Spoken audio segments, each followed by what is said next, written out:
வணக்கம். இன்னைக்கு நம்ம மலபார் சிக்கன் பிரியாணி எப்படி செய்கிறதுன்னு பார்க்கலாம். ஃபஸ்ட்டு இதுக்கு நான் 1.5 கப் சீரக சம்பா அரிசி ஊற வச்சுக்கிறேன்.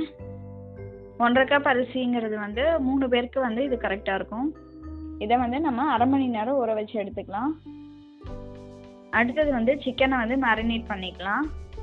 1.5 கப் அரிசிக்கு ஒரு 400 கிராம் சிக்கன் எடுத்துக்கோங்க. சிக்கன் கூட 1 டீஸ்பூன் மிளகாய்த்தூள், 1/4 டீஸ்பூன் மஞ்சள் தூள்,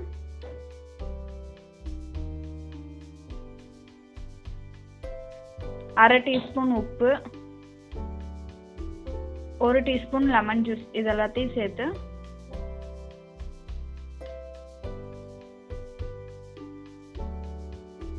இதை இந்த மாதிரி மிக்ஸ் பண்ணிக்கலாம். இதை மூடி அரை மணி நேரம் அப்படியே வச்சிருங்க. இப்போ இந்த பிரியாணிக்கு மசாலா ரெடி பண்ணிக்கலாம். இதுக்கு ஒரு 2 இன்ச்சு சைஸ்க்கு பட்டை எடுத்துக்கோங்க. ஒரு ஜாதி பூ இந்த மாதிரி இருக்கும். அடுத்தது 1 டீஸ்பூன் சோம்பு, 1 டீஸ்பூன் கசகசா, 1 நட்சத்திர மூக்கு எடுத்துக்கோங்க. அடுத்தது 1 டீஸ்பூன் கிராம்பு எடுத்துக்கோங்க. அப்புறமா 4 ஏலக்காய் சேர்த்துக்கலாம். இப்போ ஸ்டவ்வில் ஒரு பேன் வச்சுக்கோங்க. இது எல்லாத்தையும் ஒரே டைமில் கொட்டி ஒரு 2 நிமிஷம் நல்லா ரோஸ்ட் பண்ணிவிட்டு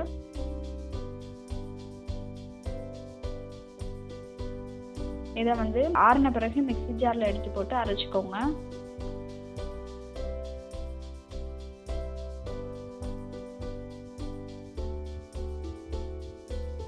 இந்த மாதிரி பவுடர் பண்ணி எடுத்துக்கோங்க.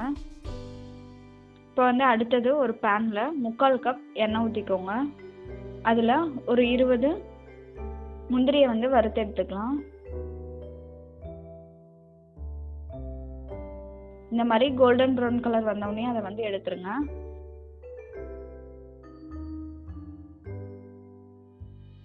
அடுத்தது ஒரு 20 உலர் திராட்சையை வறுத்துக்கலாம். நல்லா இந்த மாதிரி உப்புன பிறகு அதை எடுத்துருங்க.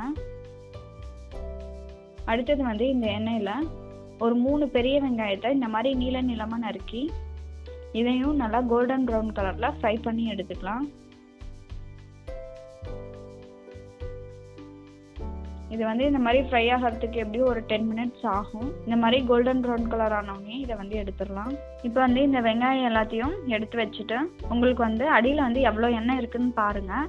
ஒரு 3 டேபிள் ஸ்பூன் அளவுக்கு இதில் எண்ணெய் இருக்கிற மாதிரி பார்த்துக்கோங்க. இப்போ இதில் ஒரு பிரியாணி இலையை சேர்த்துக்கலாம். அடுத்தது ஒரு பெரிய வெங்காயத்தை இந்த மாதிரி நீள நீளமாக கட் பண்ணி சேர்த்துக்கோங்க. வெங்காயம் டிரான்ஸ்பரண்ட்டாக மாறின பிறகு அதில் 2 டீஸ்பூன் இஞ்சி பூண்டு விழுது சேர்த்துக்கலாம். அப்புறம் 2 பச்சை மிளகாயை இந்த மாதிரி பொடியாக நறுக்கி சேர்த்துக்கோங்க. இப்போ இதில் வெங்காயத்துக்கு தேவையான அளவு ஒரு 1/4 டீஸ்பூன் உப்பு, 1/4 டீஸ்பூன் மஞ்சள் தூள், 1/4 டீஸ்பூன் கரம் மசாலா, 1/4 டீஸ்பூன் மிளகாய் தூள் இது எல்லாத்தையும் சேர்த்து நல்லா கலந்து விட்டுருங்க.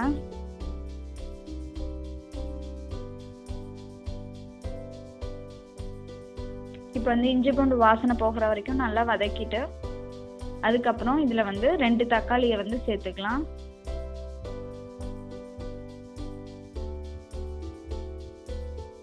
இப்போ பாருங்கள் தக்காளி நல்லா வெந்துருச்சு.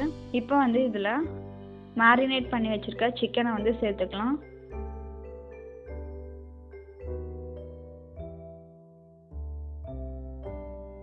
இப்போ இதில் 1/2 கப் புதினா, 1/2 கப் கொத்தமல்லி சேர்த்து நல்லா கலந்து விட்டுக்கலாம்.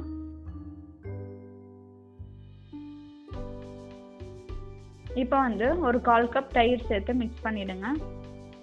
அடுத்தது 1.5 டீஸ்பூன் பிரியாணி மசாலா சேர்த்துக்கலாம்.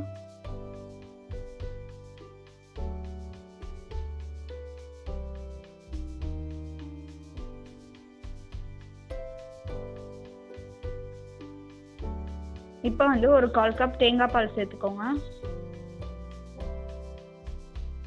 இதை நல்லா மிக்ஸ் பண்ணிவிட்டு இதை மூடி வச்சு ஒரு 10 நிமிஷம் நல்லா வேக வச்சுக்கோங்க. இப்போ இதுக்கு மேலே ஒரு கை அளவு நம்ம வறுத்து வச்சுருந்தோம் இல்லையா அந்த பெரிய வெங்காயத்தை இதில் சேர்த்துக்கோங்க. இதை நல்லா மிக்ஸ் பண்ணிக்கலாம். இப்போ பிரியாணிக்கு மசாலா எல்லாம் ரெடி ஆயிடுச்சு. இப்போ ரைஸ் ரெடி பண்ணிக்கலாம். இதுக்கு ஒரு குக்கரில் 2 டீஸ்பூன் நெய் ஊற்றிக்கோங்க.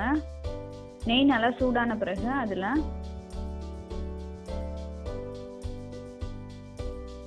1/2 டீஸ்பூன் சீரகம், 1/2 டீஸ்பூன் மிளகு,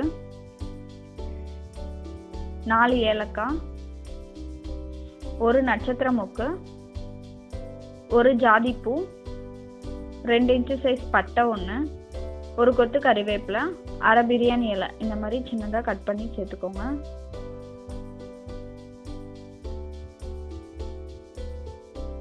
இது எல்லாத்தையும் லைட்டாக வறுத்துக்கலாம். நல்லா வறுத்த பிறகு அதில் ஊற வச்ச அரிசியை வந்து சேர்த்துக்கோங்க. இதை வந்து நல்லா கலந்து விட்டுட்டு இப்போ தண்ணி சேர்த்துக்கலாம்.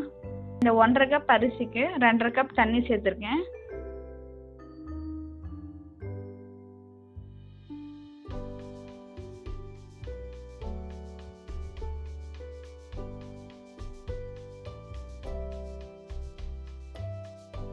தண்ணி சேர்த்து நல்லா மிக்ஸ் பண்ணிக்கோங்க.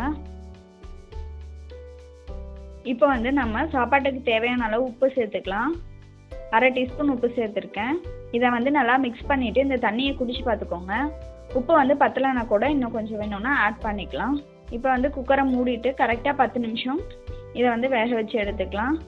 விசில் வரலனாலும் பரவாயில்ல, கரெக்டாக 10 நிமிஷம் ஆன பிறகு ஸ்டவ் ஆஃப் பண்ணிடலாம். இப்போ பாருங்கள், சாப்பாடு நல்லா வெந்து ரெடி ஆயிடுச்சு. இப்போ வந்து அடுத்தது நம்ம தம் பண்ணுறதுக்கு ஒரு அடிகனமான பாத்திரத்தை எடுத்துக்கலாம். இதில் வந்து ஒரு 2 டீஸ்பூன் நெய் விட்டு நல்லா க்ரீஸ் பண்ணி விட்டுக்கோங்க. அப்போ தான் வந்து பிரியாணி வந்து அடிப்பிடிக்காமல் நல்லா வரும். இப்போ வந்து இதில் வேக வச்ச சிக்கனை போட்டுக்கலாம்.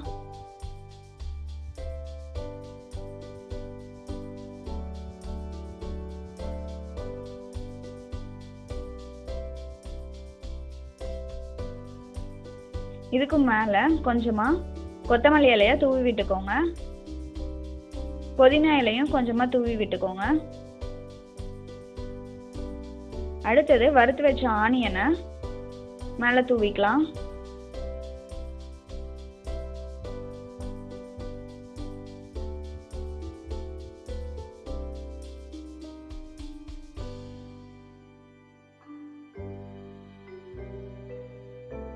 இப்போ வந்து இதுக்கு மேலே வேக வச்ச சாதத்தை எல்லாத்தையும் சேர்த்து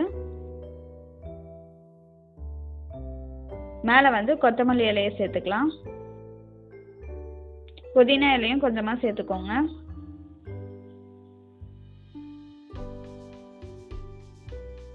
இதுக்கு மேலே கொஞ்சமாக பொரிச்சு வச்ச ஆனியனை சேர்த்துக்கலாம்.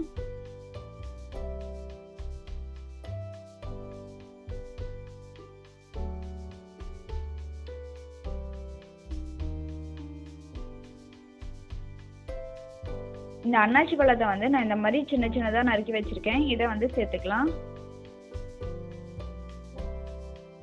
இப்போ வந்து அடுத்ததாக பிரியாணி மசாலா கொஞ்சமாக எடுத்து தூவிக்கோங்க. 1/2 டீஸ்பூன் ரோஸ் வாட்டர் எடுத்து ஊற்றிக்கோங்க. இது வந்து நான் பாலில் கொஞ்சமாக மஞ்சள் தூள் சேர்த்து ஒரு 2 டீஸ்பூன் ஊற்றுறேன். இது வந்து நல்லா கலர் கொடுக்கும். பிரியாணிக்கு வந்து ஒரு எல்லோ கலர் வரும், அதுக்காக வந்து சேர்த்துருக்கேன். இதுக்கு மேலே கொஞ்சமாக வறுத்து வச்ச முந்திரியையும் திராட்சையும் சேர்த்துக்கோங்க. லாஸ்ட்டாக மேலே 1 டீஸ்பூன் நெய் விட்டு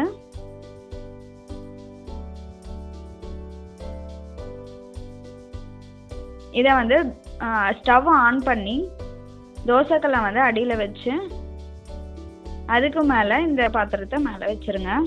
மேலே வச்சுட்டு இதோட மூடியில் வந்து மைதா மாவை வந்து சப்பாத்தி மாவு பிசைகிற மாதிரி அசைஞ்சு அந்த மூடிக்கு மேலே இந்த மாதிரி ஒட்டி விட்டுருங்க. கரெக்டாக இதை வந்து ஒரு 1/4 மணி நேரம் தம் போட்டுக்கோங்க.